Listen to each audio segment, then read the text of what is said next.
توی دنیا یه کوکتل معروفی داریم به اسم ماسکومیو که به نظر من این کوکتل کاملا مردونه است که الان میخوایم درستش کنیم.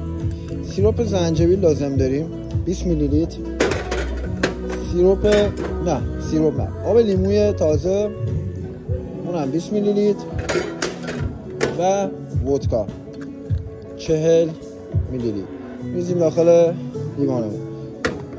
جیگر اونم میشوریم، هر تمیز میذاریم اینجا. خب یه مقداری بهش یخ اضافه میکنیم. خب حالا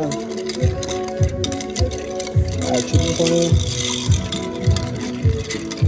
خب ببینم چجوریه، حرف نداره.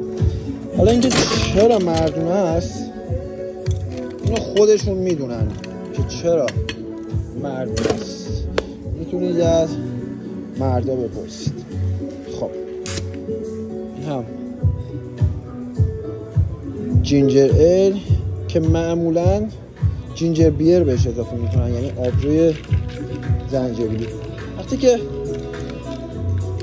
جینجر ایل رو اضافه کردید دیگه زیاد همش بزنید، در حد اینکه یه کوچولو ترکیبش بکنید کافیه.